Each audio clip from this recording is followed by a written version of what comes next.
ओम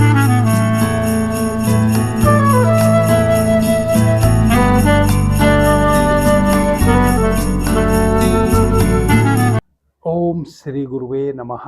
ओम श्री गुरुवे नमः। ओम श्री गुरुवे नमः। अवेकनिंग इनर सेल्फ चैनल पर आप सभी मित्रों का आज की चर्चा में मैं स्वागत करता हूं। आदरणीय मित्रों, महर्षि अष्टावक्र एक श्लोक के माध्यम से कहते हैं, तेन ज्ञान फलम प्राप्तम योगाभ्यास फलम तथा तृप्त स्वच्छेन्द्रियों नित्य में एकाकी रमते तू यह। कह रहे हैं कि जो व्यक्ति पूर्ण तृप्त है, शुद्ध इंद्रियों वाला है और सदा एकाकी रमण करता है, वैसा व्यक्ति शुद्ध ज्ञान और योग अभ्यास का फल प्राप्त कर लेता है। कैसा व्यक्ति? जो शुद्ध इंद्रिय वाला है, एकांकी रमण करने वाला है और तृप्त है। इसका मतलब जो तृप्त नहीं है, जो एकांकी रमण करने वाला नहीं है, जिसकी इंद्रियां अशुद्ध हैं, वह ज्ञान योग अभ्यास का लाभ नहीं ले पाएगा। इसका मतलब तो यही हुआ। थोड़ा सा इसको समझना पड़ेगा। हम बहुत जल्दी ऐसे निर्णय ले लेते हैं जो अष्टावक्र जैसे महान योगी के द्वारा कहे गए महान सूत्रों की अवहेलना करने वाले बन जाते हैं।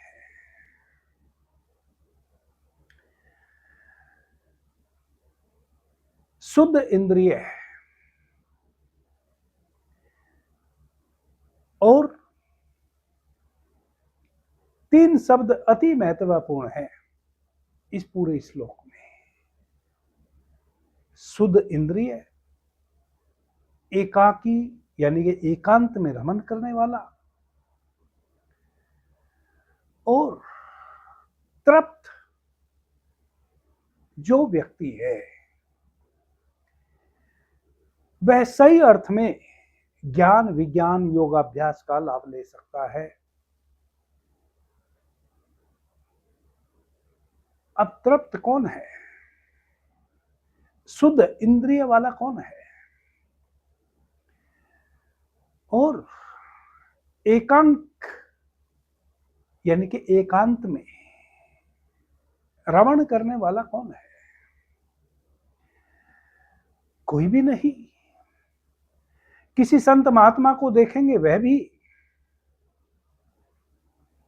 या तो अपना कोई आश्रम आश्रय बना लिया है या बनाने की चेष्टा कर रहा है। घर गृहस्थी को छोड़ दिया है तो शिष्य और शिष्याओं की भीड़ लगा लिया है। उस दृष्टि से तो एकांत में एक साधु भी रमण नहीं कर रहा है, एक सन्यासी भी रमण नहीं कर रहा है। गृहस्थ तो करे ही क्या। आदरणीय मित्रों, इन महान सूत्रों को समझने के लिए हमें सहज होना पड़ेगा।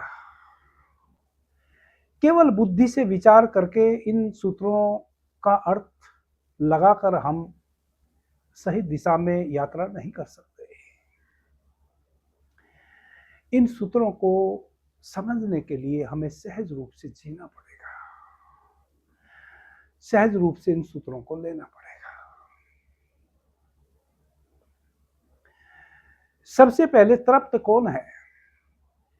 तृप्त वह व्यक्ति है, जैसे सबसे हिंसक यदि कोई पशु है इस पूरी पृथ्वी पर, वह लायन, शेर, बाघ, बड़े से बड़े जानवर की हत्या करके वह अपना पेट भरने की जुगत करता है, कोशिश करता है। परंतु उसमें भी एक सहजता है, उसमें भी एक महान तृप्ति है यदि हम उसको सूक्ष्मता से समझने का प्रयास करें।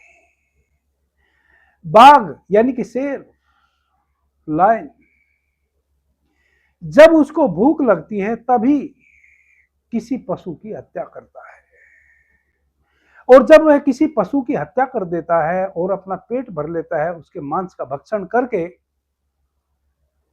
फिर वह बिल्कुल शांत रहता है। उसके बगल से फिर जिसका वह सबसे बड़ा दुश्मन होता है, बकरी या हिरण, किसी भी शेर को सबसे ज्यादा प्रिय गाय, बकरी और हिरण, यानी कि जो संपूर्ण रूप से शाकाहारी पशु है, वह उसके लिए सबसे स्वादिष्ट चारा होते हैं। किसके लिए? शेर के लिए। जब वह एक बार किसी पशु की हत्या करके अपना भक्षण कर लेता है, पेट भर लेता है, उसके बाद कोई हिरण उसके बगल से गुजर जाए, कोई गाय उसके बगल से गुजर जाए, कोई बकरी उसके बगल से गुजर जाए, उसको कोई परवाह नहीं होती। वह उसकी तरफ आंख उठाकर भी नहीं देखता, हालांकि उसको सुगंध से पता चल जाता है कि जो उसका सबसे प्रिय चारा है वह उसके नियरेस्ट है, फिर भी वह उस पर हमला नहीं करता। इसको कहते हैं तृप्ति। एकमात्र मनुष्य वैसा प्राणी है जिसको आप कुछ भी खाने को दें, कुछ भी रहने को दें, बड़े से बड़ा बंगला उसको दे दें, बड़ी से बड़ी कार उसको दे दें, हवाई जहाज उसको दे दें, फिर भी वह अतृप्त है, फिर भी वह और उससे अच्छा खोजने की निरंतर जुगत करता है। इसी को कहा है अतृप्ति। तृप्त हुआ जा सकता है। आपको कार की आवश्यकता है, कार मिल गई, जिस कारण से आपको कार की जरूरत थी वह कारण पूरा हुआ, परंतु नहीं, जब तक कार ना मिली थी तब तक कार के लिए भटक रहा था। जब मिल गई तो अब अगल बगल में जो दूसरे लोगों की कार है, जो उससे ज्यादा महंगी है, उससे ज्यादा लग्जरी है, उस पर उसका ध्यान रहता है। इसका नतीजा यह होता है कि जो कार उसके पास अभी प्रेजेंट है उसका भी वह आनंद नहीं ले पाता है, और जो नहीं है, जिसके वह शौपन देख रहा है, उसका तो आनंद ले ही नहीं पाता है, क्योंकि वो तो उसके पास है ही नहीं, उसको तो लेने की जुगत में है। इसको कहते हैं अतृप्ति।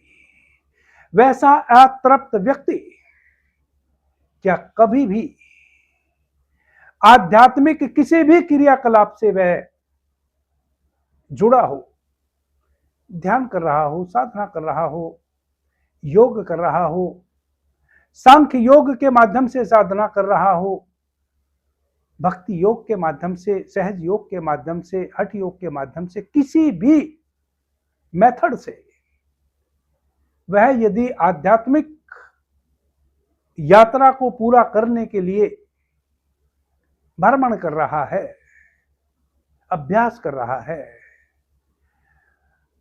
यह सूत्र कहता है कि वह कभी भी उसका लाभ नहीं ले पाएगा। कौन व्यक्ति? जो अतृप्त है। और अतृप्त व्यक्ति कौन है? जिसकी संज्ञा मैंने दी। हम छोटी छोटी चीजों में भी अतृप्त हैं और बड़ी बड़ी चीजों में भी अतृप्त हैं। सबसे पहले महर्षि अष्टावक्र कहते हैं कि हमें तृप्त होना पड़ेगा। जो हमारे पास है उसका सही उपयोग करना पड़ेगा और उसी में संतृप्त रहना पड़ेगा। तृप्त ही नहीं, संतृप्त। वरना तो अतृप्ति आपको इतनी लंबी दौड़ में ले जाएगी कि आपका पूरा जीवन दौड़ते दौड़ते समाप्त हो जाएगा। आप थक जाएंगे, थक कर चूर हो जाएंगे, इतने थक कर चूर हो जाएंगे कि एक दिन मृत्यु भी आकर गले पड़ जाएगी और आप कभी भी तृप्ति को उपलब्ध ना होंगे। और परमात्मा तो बड़ा तृप्तिदायक है। परमात्मा तो सुगंध है, परमात्मा तो स्वाद है, परमात्मा तो ध्वनि है, संगीत है। परमात्मा को तो खाया जा सकता है, सूंघा जा सकता है, ओढ़ा जा सकता है, पिया जा सकता है। हमारे शास्त्रों में अन्नम ब्रह्म, अन्न को भी ब्रह्मा कहा है। हमारे शास्त्रों में वृक्षों को भी देवता माना गया है। हमारे शास्त्रों में नदियों को भी पवित्र देवता के रूप में पूजा गया है। हम तो हर जगह परमात्मा को खोजने वाले लोग हैं। अतृप्त व्यक्ति कैसे खोज पाएगा? क्योंकि यह तो बड़ा सूक्ष्म खेल है। किसी को नदी की जलधार में भी परमात्मा का एहसास हो जाए, वह बड़ा सूक्ष्म है, वह बड़ा सूक्ष्म भेद है। उथला उथला व्यक्ति उस भेद को कभी भी ना जान पाएगा। उथला उथला व्यक्ति केवल पानी में, जल में स्नान करके आ जाएगा, लेकिन उस जल से, उस पवित्र नदी में स्नान करने से जो सच में तृप्ति मिली है, उससे वंचित रह जाएगा, क्योंकि वह उथला उथला जीता है। वह प्रेजेंट में नहीं होता है, वह हमेशा भूत में होता है, भविष्य में होता है। या तो जो बीत गया उसमें, या जो हुआ नहीं उसमें, जो हो रहा है उसमें नहीं होता है। प्रेजेंट होता ही नहीं, या तो पास्ट में होता है या फ्यूचर में होता है। ये मतलब है महर्षि अष्टावक्र का तृप्ति शब्द से। फिर कहते हैं कि जिनकी इंद्रियां शुद्ध हों। शुद्ध इंद्रियां किसकी होती है? शुद्ध इंद्रिय का मतलब है कि इंद्रिय के बोझ के तले हम नहीं। इंद्रियां केवल उपयोग भर लाने की वस्तु है। इंद्रियों के बोझ के तले हमें मरना नहीं है, इंद्रियों के बोझ के तले हमें दबे रहना नहीं है। जब भूख लगी, भोजन ग्रहण कर लिया, स्वाद इंद्रिय ने उसका अनुभव कर लिया और बात खत्म हो गई। अब यदि कोई भोजन इतना स्वादिष्ट है और निरंतर हम उस भोजन के ही 100 बन देखते रहें, जबकि हमारे उदर में अब कोई स्थान भी खाली नहीं बचा, हमने भरपूर भोजन का स्वाद ले लिया और अपना पेट भी भर लिया, परंतु नियत ना भरी, अभी भी आपकी स्वादेंद्रिया और अधिक भोजन की कल्पना कर रही है। यह है इंद्रियों की अशुद्धता। आपके कर्णेंद्रिय भीतर ध्वनि रूप में उस अक्षर ब्रह्म को, जिसको ओमकार कहा है, उस ध्वनि को निरंतर सुने, भीतर, बाहर नहीं। यह है इंद्रिय की पवित्रता। आपकी कामेंद्रिय, जब आप काम क्रीड़ा में उतरे, केवल तब काम का अनुभव कर ली और शांत हो गई। निरंतर काम वासना के ही स्वप्न देखना, यह है इंद्रियों की अपवित्रता। काम वासना में उतरना एक बात है, और काम वासना के स्वप्नों से भरे रहना निरंतर, यह बड़ी दूसरी बात है। काम वासना में उतरना तो एक काम केंद्र का अपना अनुभव रहा। काम क्रीड़ा में आपको काम केंद्र के माध्यम से एक तृप्ति मिल गई, बात खत्म हो गई, अनुभव कर लिया। काम वासना के शोभनों से निरंतर घिरे रहे, यह अपवित्रता हो गई। फिर आप और कुछ भी ना कर पाएंगे। फिर ध्यान साधना का तो सवाल ही पैदा नहीं होता किसी भी विधि से। इसको कहा है अष्टावक्र ने इंद्रियों की अशुद्धता। शुद्धता, शुद्धता का मतलब है भोजन किया तो भोजन का स्वाद उस समय स्वादेंद्रिय ने ले लिया, कर्णेंद्रिय ने किसी गीत को सुन लिया, तृप्ति हो गई, या भीतर उस ओमकार में प्रवेश हो गया, ओमकार के नाद जो निनादित है निरंतर, उसका पान कर लिया, तृप्ति हो गई। समस्त इंद्रियां यदि जो भी इंद्रियों के सुख है उनको लेके आप निरंतर स्वप्न देखते रहे, भोजन के, काम के, यह इंद्रियों की अशुद्धता हुई। और यदि स्वप्नों को आपने कोई मूल्य ना दिया, केवल जी लिया अपनी इंद्रियों को, यह इंद्रियों की शुद्धता हुई। उसके बाद फिर अष्टावक्र इस श्लोक में कहते हैं, जो एकांकी है, एकांत में रमण करता है। इसका मतलब अष्टावक्र यह नहीं कह रहे हैं कि सब कुछ छोड़ छाड़ के इस जगत से आप बिल्कुल अकेले हो जाएं, जो कि कभी भी हो ना पाएंगे। आप अपने परिवार को छोड़ देंगे, आप समस्त संसार को छोड़ देंगे, उसके बाद जंगल चले जाएंगे।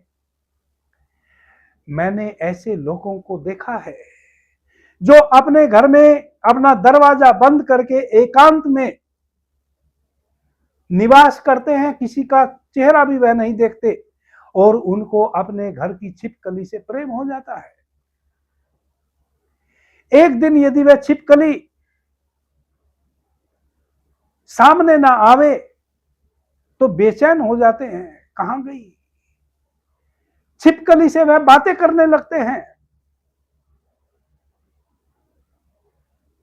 कहने को तो वह एकांत में चले गए, उन्होंने सारी दुनिया से अपने आप को अलग कर लिया, परंतु कर ना पाए, एक छिपकली से ही लगाव हो गया। जंगल में जाके भी आप वृक्षों से, पशु पक्षियों से प्रेम में पड़ जाएंगे, उनसे बातें करने लगेंगे। नदी के झरने से आप बातें करने लगेंगे, नदी की कोलाहल से, कल कल बहती हुई नदी की कोलाहल से आप बातें करने लगेंगे, और इतने खो जाएंगे उस नदी में कि कई लोग तो नदी के वेग से, नदी के साउंड से, उसकी कोलाहल से पता कर लेते हैं कि कब नदी में पूर आने वाला है, कब नदी घटने वाली है, कब नदी बढ़ने वाली है। इतना आत्मसात कर लेते हैं नदी के जल को। एकांकी कहां रहे, नदी से जुड़ गए। यहां अष्टावक्र का मतलब एकांक में रमण करने का, एकांकी रमण करने का मतलब केवल इतना है कि जो भीड़ में रहते हुए भी अकेला है, जिसने समस्त को स्वीकार कर लिया हो, वह अब पूर्ण एकांकी हो गया। जब तक आप अस्वीकार भाव से जिएंगे, यह मेरा है, यह मेरा नहीं है, मनुष्यों से घृणा और नदी से प्रेम, लताओं से प्रेम, वृक्षों से प्रेम, तब तक आप एकांकीपन को उपलब्ध नहीं हो पाएंगे। एकांकीपन को केवल वही व्यक्ति उपलब्ध हो सकता है जिसने सर्व को समान रूप से स्वीकार कर लिया हो, जिसके भीतर अब ऐसा कोई बोध ना बचा हो कि कोई भी वस्तु, प्राणी, वनस्पति, पहाड़, पौधा, झरना, नदी, समुद्र और तालाब उससे अलग है। सब उस अस्तित्व का हिस्सा हैं, मैं भी उस अस्तित्व का हिस्सा हूं। अलग होने का कोई उपाय नहीं। जो इस बात को स्वीकार कर लेता है वही असली एकांकी होकर जीना सीख लेता है। वह एकांत में रमण करने वाला बन जाता है। चीजें उसके चारों तरफ होती हैं, फिर भी वह स्वयं को जोड़ता नहीं किसी से। सभी चीजों का इकट्ठे साथ में आनंद लेता है, झरनों का भी, वृक्षों का भी, मनुष्यों का भी, पशुओं का भी, पक्षियों का भी। इस जगत में सभी हैं और सभी एक साथ हैं और सबका होना अनिवार्य है। जो चीज अनिवार्य नहीं है उसको प्रकृति ने पैदा ही नहीं किया। जिस चीज की अनिवार्यता है उसी को इस अस्तित्व में लाया गया है, उसी का अस्तित्व है। आदरणीय मित्रों, इस प्रकार से यदि आप जीना शुरू करेंगे तो अष्टावक्र के इन सूत्रों को सही से जी पाएंगे, वरना तो यह सूत्र हमारे किसी काम के नहीं। फिर अष्टावक्र जैसा महाज्ञानी, साक्षात परमेश्वर, ऐसा गुरु जो अपने शिष्य राजा जनक को उधर उपदेश करता है और उधर राजा जनक इनलाइटेड हो जाते हैं, परम सत्ता को उपलब्ध हो जाते हैं, उस एक चेतन तत्व को उपलब्ध हो जाते हैं। ऐसे महान सदगुरु को भी हम नाहक और मिथ्या समझ ले सकते हैं यदि उनके सूत्रों का हम गलत अर्थ लगा लें। इसी प्रकार से मैं पूरी अष्टावक्र महागीता के एक एक सूत्र को आपको समझाने का प्रयास करूंगा। ना जाने कौन सा सूत्र किन भाई बहन को समझ में आ जाए और वह जीवन रूपी इस मझधार से पार हो जाए, पवित्र महासागर में डुबकी लगा जाए। अभी के लिए इतना ही। आपने मुझे ध्यान से, प्रेम से सुना, उससे मैं बहुत अनुग्रहित हूं। सभी मित्रों को मेरा प्रणाम, धन्यवाद। हर हर महादेव।